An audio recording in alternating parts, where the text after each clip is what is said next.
بسم الله الرحمن الرحيم والشمس وضحاها والقمر إذا تلاها والنهار إذا جلاها والليل إذا يغشاها والسماء وما بناها والأرض وما طحاها ونفس وما سواها فألهمها فجورها وتقواها قد أفلح من زكاها وقد خاب من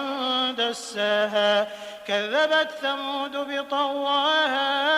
إذ انبعث أشقاها فقال لهم رسول الله ناقة الله وسقياها فكذبوه فعقروها فدمدم عليهم ربهم بذنبهم فسواها ولا يخاف عقباها. السلام علیکم ورحمۃ اللہ وبرکاتہ. اعوذ باللہ من الشیطان الرجیم. بسم اللہ الرحمن الرحیم. والشمس وضحاها والقمر اذا تلاها والنهار اذا جلاها والليل اذا يغشاها والسماء وما بناها والأرض وما طحاها ونفس وما سواها فألهمها فجورها وتقواها قد أفلح من زكاها وقد خاب من دساها كذبت ثمود بطغواها إذ انبعث أشقاها فقال لهم رسول الله ناقة الله وسقياها فكذبوه فعقروها فدمدم عليهم ربهم بذنبهم فسواها ولا يخاف عقباها. والشمس اور قسم ہے سورج کی، وضحاها اور روشنی کی اس کی، والقمری اور چاند کی، اذا جب تلاها پیچھے آئے اس کے، والنہاری اور دن کی، اذا جب جلاها روشن کرے اس کو، واللیلی اور رات کی، اذا جب یغشاها چھپائے اس کو، والسمائی اور آسمان کی، وما اور جیسا بناها بنایا اس کو، والارضی اور زمین کی، وما اور اس کی جس ذات نے طحاها پھیلایا اس کو، ونفس نفس اور نفس انسانی کی، وما اور جس نے سواها برابر کیا اس کو، فألہمها پھر سمجھ دی اس کو، فجورها بدکاری کی اس کی، وتقواها اور پرہیزگاری کی اس کی، قد تحقیق افلح وہ مراد کو پہنچا، من جس نے زکاها پاک کیا اس کو، وقد خواب اور تحقیق نامراد ہوا، من جس نے دساها خاک میں ملا دیا اسے، کذبت جھٹلایا سمود نے، بطغواها بسبب سرکشی اپنی، اذ جب بعث اٹھ کھڑا ہوا، اشقاها بڑا بدبخت ان کا، فقال تو کہا، لہم ان سے، رسول نے، اللہ کے، ناقتا خبردار ہو اونٹنی سے، اللہ تعالیٰ کی، وسقیاها اور پانی پینے کی باری سے اس کی، فکذبوہ پس جھٹلایا انہوں نے اسے، فعقروها پھر ٹانگیں کاٹ دیں اس کی، فدمدما پس الٹ دیا، تباہ کر دیا، علیہم ان کو، ربہم رب ان کے نے، بذنبہم بسبب گناہ کے ان کے، فسواها اور برابر کر دیا اس کو، ولا یخاف اور نہیں وہ ڈرتا، عقباها پیچھا کرنے یا برے انجام سے. نحمدہ ونصلی علی رسولہ الکریم. رب اشرح لی صدری ویسر لی امری واحلل عقدۃ من لسانی یفقہوا قولی. اللہم ارنا الحق حقا وارزقنا اتباعہ وارنا الباطل باطلا وارزقنا اجتنابہ. آمین یا رب العالمین. الحمدللہ رب العالمین. اللہ تعالیٰ کا شکر احسان ہے کہ اس کی دی ہوئی توفیق سے ہم آج سورہ شمس شروع کریں گے۔ اللہ تعالی ہمیں اس کی بہترین سمجھ عطا فرمائے اور ہمیں اس پر بہترین عمل کرنے کی توفیق عطا فرمائے۔ تو اس کے تھوڑا سا موضوع، مضمون اور پس منظر کو دیکھیں گے اور پھر اس کو انشاءاللہ تعالی شروع کریں گے۔ یہ سورہ مکی ہے اور 1 رکوع اور 15 آیات ہیں۔ شمس کے معنی جیسے کہ ہم جانتے ہیں سورج ہے، اور اس کا مضمون اور انداز بیان سے یہ معلوم ہوتا ہے کہ یہ سورہ بھی مکہ کے ابتدائی دور میں نازل ہوئی ہے، اور اس کا زمانہ نزول اس وقت کا ہے جب مکہ میں اللہ کے نبی صلی اللہ علیہ وسلم کی مخالفت خوب زور پکڑ چکی تھی، یعنی خوب زوروں پر تھی۔ اور اس کا جو مضمون ہے وہ اگر ہم دیکھیں، جو موضوع ہے وہ نیکی اور برائی کا فرق سمجھانا اور لوگوں کو برے انجام سے ڈرانا ہے، اور جو یہ فرق سمجھ لیں گے وہ پھر نیکی کی راہ پر چلیں گے اور برائی کی راہ کو چھوڑ دیں گے۔ تو ہم اس کے حوالے سے ایک حدیث بھی جو ہم پہلے بھی دیکھ چکے ہیں وہ دیکھیں گے۔ ایک بخاری کی روایت ملتی ہے جس میں کہ ایک شخص نے آ کر حضرت معاذ بن جبل رضی اللہ تعالیٰ عنہ کی شکایت کی کہ وہ نماز جو ہے شام کی بہت زیادہ طویل پڑھاتے ہیں اور سورہ آل عمران جیسی لمبی صورتیں شروع کر دیتے ہیں، اور لوگ تھکے ہوئے ہوتے ہیں اور وہ اتنا زیادہ قیام کی ہمت طاقت نہیں رکھتے، سارا دن کام کرتے ہیں تو وہ اتنا زیادہ کھڑے نہیں ہو سکتے ہیں۔ ان کو اصل میں قرآن پڑھنے کا بہت زیادہ شوق تھا، لمبی قرأت کرنے کا، اور وہ آپ صلی اللہ علیہ وسلم کے پیچھے نماز عشاء پڑھتے تھے اور پھر جا کر اپنی قوم کو نماز عشاء پڑھایا کرتے تھے۔ تو جب ایک دفعہ انہوں نے یہ صورت شروع کی لمبی، تو وہ ایک شخص جو تھا تو وہ نماز توڑ کر چلا گیا، اس نے اپنی نماز پڑھی مسجد میں اور چلا گیا۔ تو لوگوں نے کہا کہ یہ منافق ہو گیا ہے۔ جب اس شخص کو معلوم ہوا تو اس نے آپ صلی اللہ علیہ وسلم کے پاس جا کر شکایت کی، تو آپ صلی اللہ علیہ وسلم نے حضرت معاذ کو بلایا اور کہا کہ اے معاذ، کیا تم لوگوں کو فتنے میں ڈالو گے؟ تم نے اعلیٰ، شمس، فجر اور لیل کیوں نہیں پڑھائی؟ یعنی یہ صورتیں تم چھوٹی جو ہے یہ پڑھاؤ، تو یہ اس کے یعنی اسی کی طرح سے ہوگا کہ تم بڑی صورتیں پڑھا کر لوگوں کو پریشان کر دو، اس سے بہتر ہے کہ تم چھوٹی صورتیں پڑھا دو تاکہ لوگ جلدی نماز سے فارغ ہو جائیں۔ تو یہ بخاری کی روایت ہے۔ اب یہاں پر کچھ قسمیں کھائی گئی ہیں اور اس کے بعد آگے کا مضمون اس کے اوپر ہی دلالت کرتا ہے۔ یہاں پر فرمایا کہ سورج کی قسم جب کہ وہ روشن ہو جائے، پر دھا کا مطلب ہے دھوپ، روشنی اور دھوپ، یعنی جب سورج طلوع ہوتا ہے تو اس کے ساتھ ساتھ روشنی نہیں ہوتی بلکہ دھوپ اور گرمی اس کی جو ہے وہ بھی پھیل جاتی ہے، اور یہ چاشت کا وقت ہوتا ہے یعنی صلاۃ الضحیٰ پڑھنے کا۔ اور پھر اس کے بعد قمر کہا گیا، والقمر اذا تلاہا، اور چاند کی جب پیچھے آئے اس کے، اور چاند کی قسم جب اس کے پیچھے نکلے، یعنی چاند جو ہے وہ سورج کے پیچھے پیچھے آتا ہے، اور چاند جو ہے وہ سب کو متوجہ بھی کر لیتا ہے، اور بہت ساری عبادات بھی ہماری اسی کے ذریعے اسی سے وابستہ ہیں، چاند کے طلوع اور غروب سے۔ حج، رمضان ہے اور بہت ساری عبادات ہیں، اور عدت وغیرہ کا تعلق اسی سے ہے۔ تو یہاں پر اس کے لیے بتایا گیا کہ جب وہ اس کے پیچھے آئے، اور یہ تلا یتلو جو ہے پڑھ کر اس کے پیچھے آنا، اور اس کے معنی کے پیچھے بھی آتا ہے کہ جس طرح سے کسی چیز کے پیچھے پیچھے آنا اور بار بار آتے رہنا اور اس کے معنی کا پیچھا کرنا، یہ اس قرآن کے پڑھنے کے بارے میں بھی آتا ہے، تلاوت جس کو ہم کہتے ہیں۔ اور والنہاری، اور دن کی، اذا جب جلاہا روشن کر دے اس کو، اور دن کی جب اسے چمکا دے، اور جب دن نکلتا ہے تو ہر چیز روشن ہو جاتی ہے، نمایاں ہو جاتی ہے، اور تاریکی دور ہو جاتی ہے، سب ہر چیز واضح طور پر نظر آنے لگ جاتی ہے۔ پھر اللہ تعالیٰ کہہ رہے ہیں اور رات کی جب اسے چھپا لے، واللیل اذا یغشاہا، کہ جب وہ ڈھانپ لیتی ہے،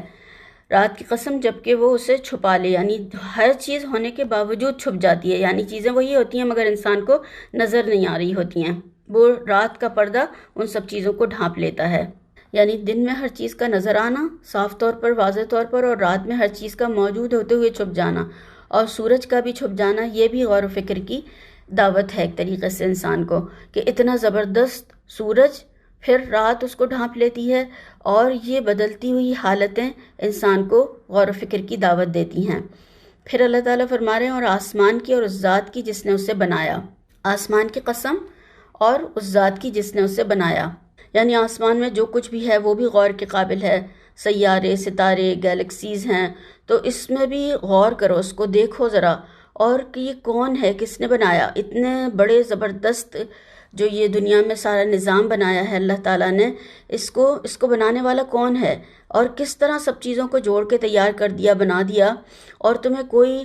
خلل رکھنا، جوڑ یا کوئی تار یا کوئی ایسی چیزیں نظر نہیں آتی ہیں؟ اتنا بڑا آسمان کس طریقے سے اللہ تعالیٰ نے بنا دیا، تو کیا تم کبھی اس آسمان کی طرف دیکھ کر غور نہیں کرتے ہو کہ اس کا بنانے والا کتنا زبردست ہوگا، پھر کیسا ہوگا وہ؟ پھر اللہ تعالیٰ فرما رہے ہیں اور زمین کی اور اس کی جس نے اسے پھیلایا۔ اب زمین کی قسم کھائی اور کہا کہ جس نے اس کو پھیلایا، اور اس نے اس طرح پھیلایا کہ مخلوق کے رہنے کے قابل بنا دیا، اور زندہ اور مردوں کے لیے بھی کافی کر دیا، یعنی زندگی بھی اسی سے انسان کی وابستہ کر دی، اور موت کے بعد میں اسی میں ہی دفن ہو جاتا ہے، اور رزق بھی تمام انسانی جو ہے وہ اس سے ہی نکالتا ہے اللہ تعالیٰ۔ یعنی کائنات کی آیات اور قرآن کی آیات جو ہیں وہ اللہ تعالیٰ کو پہچاننے کے لیے کافی ہے، انسان اگر غور و فکر کرے۔ پھر اللہ تعالیٰ نے قسم کھائی اور انسان کی اور اس کی جس نے اس کے اعضاء کو برابر کیا، پھر اس کو بدکاری سے بچنے اور پرہیزگاری کرنے کی سمجھ دی۔ یعنی اوپر جو 6 قسمیں کھائی گئیں ان کی اصل جو وجہ تھی، اصل بات جو کہنے کی ہے وہ یہ ہے کہ انسان کی اور اس کی جس نے اس کے اعضاء کو برابر کیا، اور اس کا فجور یعنی اس کی بدی یا برائی، بدکاری اور تقوی اس کے اوپر الہام کر دیا۔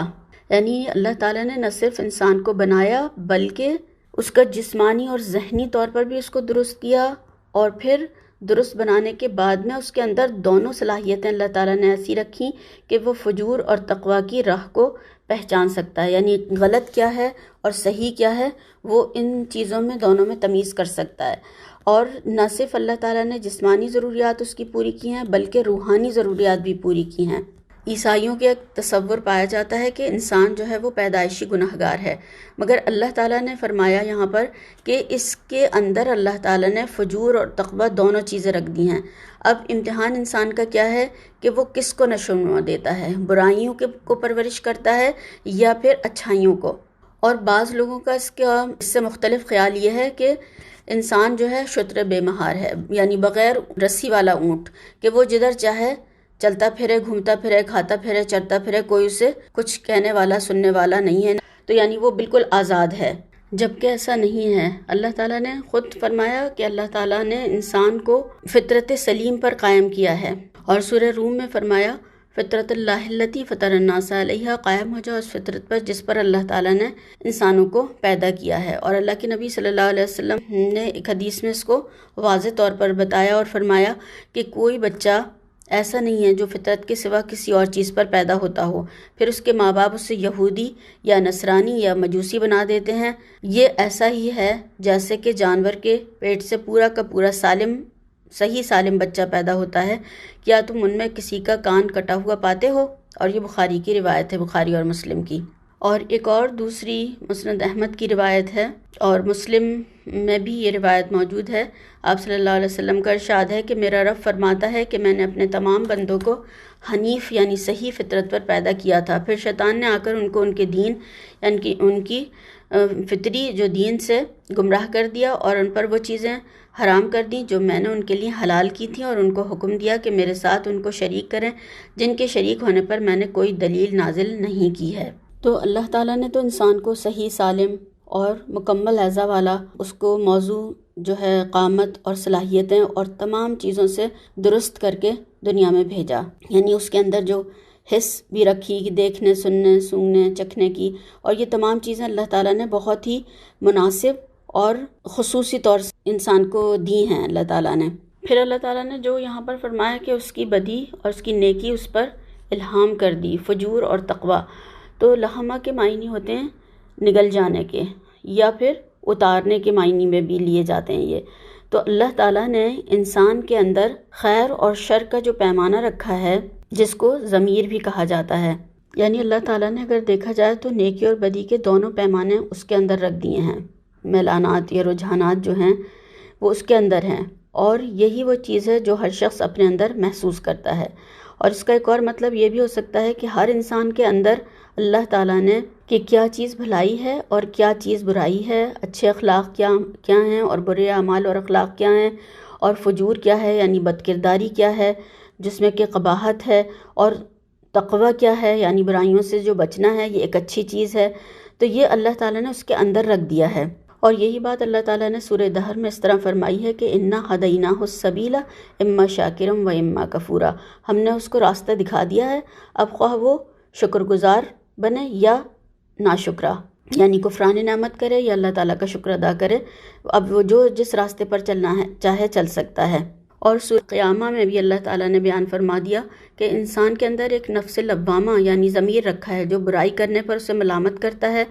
اور ہر انسان چاہے کتنی بھی معذرتیں پیش کر لے، کتنی بھی جو ہے اپنے دلائل دے لے، مگر وہ اپنے آپ کو خوب جانتا ہے کہ وہ کیا کر رہا ہے، وہ کیا اس نے کیا ہے، کیسا ہے وہ، سب ہر ایک اپنے آپ کو خود خوب جانتا ہے۔ اور اللہ تعالیٰ نے ہر انسانوں سے لے کر تمام جو دنیا میں چیزیں ہیں، حیوانات ہیں اور پرند چرند، ہر چیز کو اس کی فطرت کے مطابق اس کے اندر جو بھی اللہ تعالیٰ نے چیزیں الہام کی ہیں۔ اب جیسے کہ مچھلی کو کون بتاتا ہے کہ تیرنا ہے، کیسے تیرنا ہے، پانی میں وہ پیدا ہوتی ہی تیرنا شروع کر دیتی ہیں۔ پرندوں کو کون بتاتا ہے کہ کس طرح سے اڑنا ہے۔ شہد کی مکھی کو چھتا بنانے کے لیے کس نے الہام کیا؟ اللہ تعالیٰ نے بتایا اس کو کہ کہاں پر جا کر اور کس طریقے سے بنانا ہے۔ اور جو چھوٹی چھوٹی چڑیاں ہوتی ہیں ان کو گھونسلے بنانا کون سکھاتا ہے؟ یعنی مختلف حیثیتوں میں اللہ تعالیٰ نے مختلف جو جانور ہیں ان کو بھی الہام کیا ہے کہ وہ اپنی زندگی کس طرح سے گزاریں۔ اور اسی طرح سے دیکھیں کہ مثال کے طور پر ہم انسان کو دیکھیں کہ اس کو بھی اللہ تعالیٰ نے جب بچہ پیدا ہوتا ہے، الہامی جو علم ہے کہ وہ پیدا ہوتے ہی دودھ پینا شروع کر دیتا ہے۔ یہ کون بتاتا ہے اس کو؟ کیا کوئی ساری دنیا مل کر اسے دودھ پلانا سکھا سکتی تھی اس وقت اس بچے کو جب وہ بھوکا تھا، جب دنیا میں آیا تھا؟ تو یہ اللہ تعالیٰ نے سکھایا اس کو کہ کس طریقے سے دودھ کو سک کرنا ہے، کس طرح سے پینا ہے۔ اور پھر وہ ساری دنیا میں جو ایجادات کرتا ہے، انکشافات ہوتے ہیں، اس کے اوپر جو الہام ہوتے ہیں، بہت ساری چیزیں بناتا ہے، کرتا ہے، تو یہ ساری چیزیں بھی اللہ تعالیٰ اس کو الہام کرتے ہیں، اور وہ ان حیثیتوں میں پھر وہ چیزیں بناتا ہے، کرتا ہے، ایک دوسرے سے جوڑتا ہے، ملاتا ہے، اور پھر کتنی چیزیں دنیا میں ایجاد ہو جاتی ہیں۔ تو یہ بھی اللہ تعالیٰ کی طرف سے الہام ہوتا ہے، اور وہ اس کو خیال آتا ہے، اور وہ اس طریقے سے وہ تمام کام کرتا چلا جاتا ہے۔ اور الہام ہوتا ہے فرشتوں کی طرف سے، اور وسوسہ ہوتا ہے شیطان کی طرف سے۔ جو وسوسے دل میں آتے ہیں تو وہ سارے شیطانی ہوتے ہیں۔ الہام یعنی کوئی بات جو ہے وہ انسان کے اندر ڈالی جاتی ہے، جیسے کہ صورت میں اچانک جیسے کوئی خیال آیا اور وہ انسان نے وہ اس کو فوراً کر لیا، تو ایک دم سے، اور یا پھر کوئی چیز کرنے جا رہا تھا، پھر ایک دم اس کی طبیعت اس سے ہٹ گئی اور وہ اس کو نہیں کر پایا۔ تو یہ ساری جو دنیا میں بھی چیزیں اور انکشافات ہوئے، ایجادات ہوئی ہیں، تو یہ سب اللہ تعالیٰ نے وہ خیر کی چیزیں، الہامات جو ہیں وہ انسانوں کے دل میں ڈالے، اور اس طرح سے انہوں نے ایجادات کی۔ جو سائنس کی بھی تمام ایجادات دنیا میں ہم دیکھتے ہیں، وہ اسی طرح سے سال ہر سال کوششیں کرتے رہتے ہیں، اور اللہ تعالیٰ پھر وہ دماغ میں وہ بات، وہ چیز ڈال دیتا ہے، اور پھر انسان اس کام کو کر لیتا ہے اور اس کو دنیا میں کامیابی مل جاتی ہے۔ تو یہ تمام الہامات کے اندر ڈالے جاتے ہیں، یا اس کو سکھائے جاتے ہیں، بتائے جاتے ہیں، یا سمجھائے جاتے ہیں۔ اب یہ بھی دیکھیں کہ کسی جو الہامات ہوتے ہیں ان میں کسی کو فجور کا الہام ہو رہا ہے، جو غلط کام کر رہے ہیں، اور کسی کو خیر کا، تقوی کا الہام ہو رہا ہے، اور دونوں راستوں میں دیکھیں کہ انسان کوشش کر رہا ہے، محنت کر رہا ہے، برابر لگے ہوئے ہیں، غلط کام والے بھی لگے ہوئے ہیں اور اچھے کام کرنے والے بھی لگے ہوئے ہیں۔ اب جو جس کے توفیق ہوتی ہے، جو بھی جو کام کرنا چاہتا ہے، اللہ تعالیٰ اسی کی توفیق دے دیتے ہیں، اور وہی کام میں اس کے لیے آسانی کر دیتے ہیں، اور وہی کام وہ پھر کرتا چلا جاتا ہے۔ اور پھر جس چیز میں اس کی طبیعت ہٹ جاتی ہے جس کام سے، پھر وہ اس کو چھوڑ دیتا ہے۔ اب اللہ تعالیٰ آگے فرما رہے ہیں کہ جس نے اپنے نفس یعنی روح کو پاک رکھا وہ مراد کو پہنچا، اور جس نے خاک میں ملا دیا وہ خسارے میں رہا۔ قد افلح من زکاہا وقد خواب من دساہا، کہ جس نے اپنے نفس کو خسارے میں ڈالا، خاک میں ملا دیا۔ دساہا ایک چیز کو دوسری میں ملا کر ختم کر دینا، چھپا دینا، گندا کر دینا، خاک میں ملا دینا۔ تو اگر جو اوپر کی تمام آیتیں ہیں اس میں دیکھیں کہ اس کی جو اصلیت بیان ہوئی ہے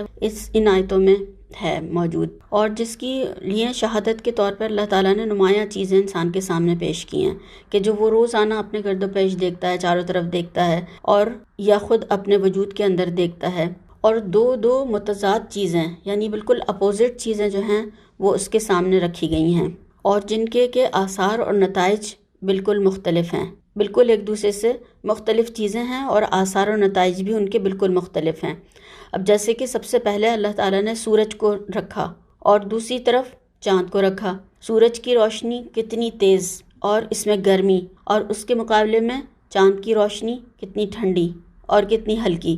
اور سورج کی موجودگی میں آسمان پہ ہوتا ہے مگر بے نور ہوتا ہے، وہ اس کی چمک ہی نہیں ہوتی ہے۔ جب سورج چلا جاتا ہے جب اس کی روشنی پھیلتی ہے، اور وہ بھی کتنی ٹھنڈی، اس میں نہ گرمی ہوتی ہے اور نہ اتنی تیز روشنی کہ رات کو دن بنا دے، اور نہ وہ کام کر سکتی ہے جو سورج کرتا ہے یعنی چاند کی روشنی، لیکن اس کے اپنے اثرات ہیں، اور جو کہ اگر ہم دیکھیں کہ اس کے جو اثرات ہیں وہ سورج سے بالکل مختلف ہوتے ہیں۔ اسی طرح سے دو چیزیں جو اپوزٹ ہمارے سامنے رکھی وہ دن ہے اور دوسرا رات ہے، دونوں ایک دوسرے کے اپوزٹ ہیں، مخالف ہیں، ضد ہیں، دونوں کے اثرات اور نتائج بالکل مختلف ہیں، اور ان دونوں کو کوئی بھی یعنی بیوقوف سے بیوقوف آدمی بھی یکساں نہیں کہہ سکتا کہ یہ ایک جیسے ہیں۔ رات ہوتی ہے تو کیا ہوتا ہے اور دن ہوتا ہے تو کیا ہوتا ہے، یہ سب کو فرق اس کا معلوم ہے، واضح فرق ہے۔ اور ایک طرف آسمان ہے جس کو کہ خالق نے، ہمارے مالک نے اتنا بلند کیا، اور دوسری طرف زمین ہے جسے کہ اس نے فرش کی طرح سے پھیلا دیا، نیچے بچھا دیا انسانوں کے لیے، یعنی دونوں اپنی جگہ اللہ تعالیٰ کی فرما برداری کر رہے ہیں، اس کے احکامات پر عمل کر رہے ہیں، مگر ان کے اثرات اور نتائج میں زمین اور آسمان کا فرق ہے، یعنی ہر چیز میں۔ تو ان تمام شہادتوں سے خود انسان دیکھے اپنے نفس کو، اس کے اندر جو اللہ تعالیٰ نے جو قوتیں اور صلاحیتیں رکھی ہیں، ان کا جو ایک بھلائی اور برائی کی ایک کے رجحانات، میلانات جو رکھے ہیں، تو وہ جو ہیں وہ بھی آپس میں ایک دوسرے کی ضد ہیں۔ دونوں میں کتنا فرق ہے، ایک فجور ہے جو کہ برا ہے اور دوسرا تقویٰ ہے جو کہ اچھی چیز ہے۔ اب سورج، چاند، دن رات، زمین اور آسمان یکساں نہیں ہیں، نہ ان کے اثرات اور ان کے نتائج یکساں ہیں، تو پھر نفس کا فجور اور تقویٰ دونوں ایک دوسرے کے ضد ہونے کے باوجود یکساں کیسے ہو سکتے ہیں؟ یعنی اللہ تعالیٰ نے یہ انسان کے سامنے یہ پورا موازنہ رکھا ہے کہ یہ تمام چیزیں جو کائنات میں کام کر رہی ہیں مختلف اور متضاد ہیں، اور یہ یکساں نہیں ہیں، نہ ان کے اثرات یکساں ہیں۔ تو پھر انسان کے اندر جو اللہ تعالیٰ نے یہ دو چیزیں رکھی ہیں، فجور اور تقویٰ، تو ان دونوں پر عمل کرنا بھی یکساں نہیں ہے۔ پرہیزگاری اور فجور جو ہے وہ دو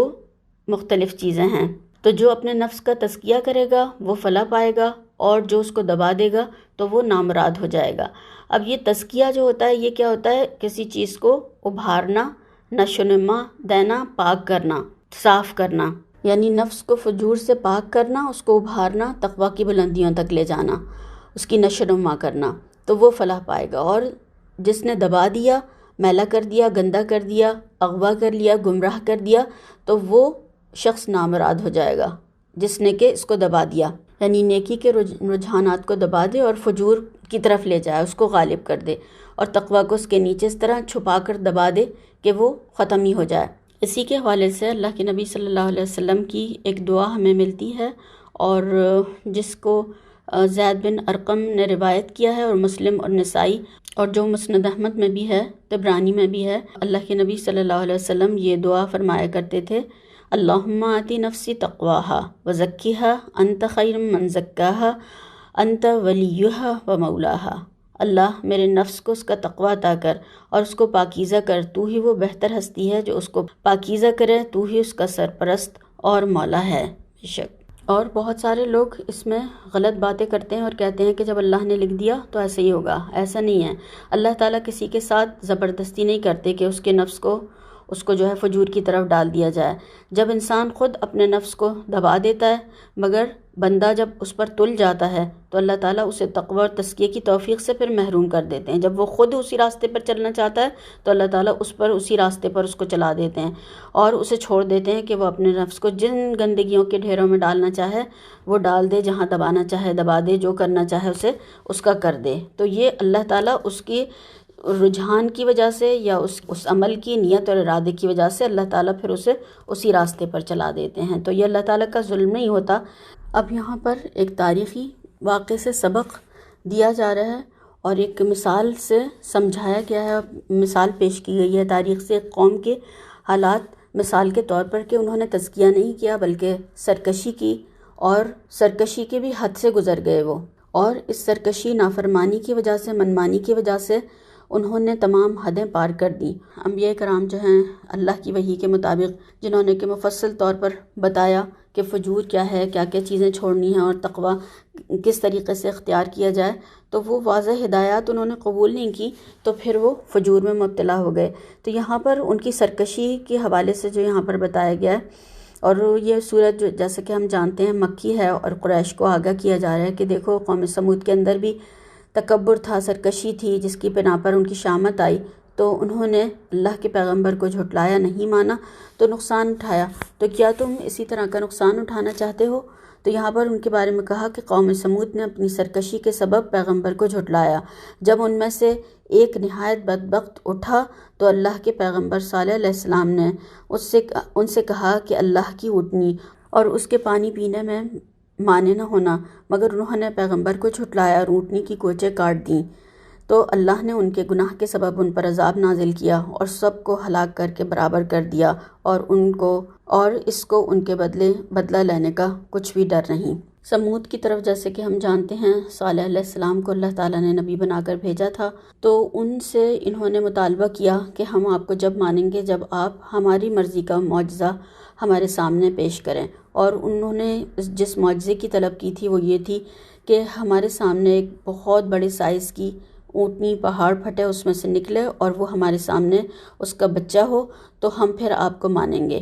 تو اسی طرح سے اللہ تعالیٰ نے ان کا جو انہوں نے معجزہ طلب کیا تھا وہ ان کو دے دیا گیا، اور مگر وہ اتنی بڑے سائز کی اونٹنی تھی کہ عام جو اونٹ ہے وہ 30 لیٹر پانی پیتا ہے، تو یہ اونٹنی جو تھی سارے کنویں کا پانی ایک دفعہ میں پی جاتی تھی، اتنی بڑی تھی، اور یہ معجزاتی طور پر اللہ تعالیٰ نے اس کو بھیجا تھا۔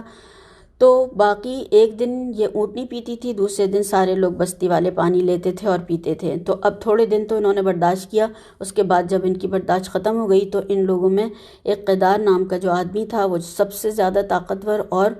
بہت ہی زیادہ قوت والا اور بہت ہی زیادہ تنومند تھا، جس کو انہوں نے اپنے لیے منتخب کیا، اور اس نے بیڑا اٹھایا کہ میں اس اونٹنی کی کئی کام تمام کرے دیتا ہوں اور اس کی کوچیں کاٹ دوں گا اور اسے ختم کر دیتا ہوں تاکہ قصہ ختم ہو اور پھر ہم آرام سے پانی پی سکیں۔ تو اس نے اس کی کوچیں کاٹ دیں، اور اقروہا جو ہے ٹانگ کے اوپر، یعنی اونٹ کے جو 2 گھٹنے ہوتے ہیں اس میں نیچے والا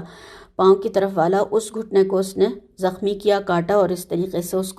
اس نے مار دیا۔ تو پھر اللہ کے نبی صلی اللہ علیہ وسلم نے اس قوم سے کہا کہ تم اب 3 دن اور چل پھر لو اور پھر تمہارے اوپر اللہ تعالیٰ کا عذاب آ جائے گا۔ تو اللہ تعالیٰ نے یہاں پر جو کہا ہے فدمدما، تو ایسا عذاب آیا کہ ایسا سخت عذاب جس نے الٹ دیا، ہلاک کر دیا، برباد کر دیا ان کو، ایسا سخت عذاب جو کسی شخص یا قوم پر بار بار آتا رہے یہاں تک کہ اس کو بالکل فنا کر دے، یعنی ان کو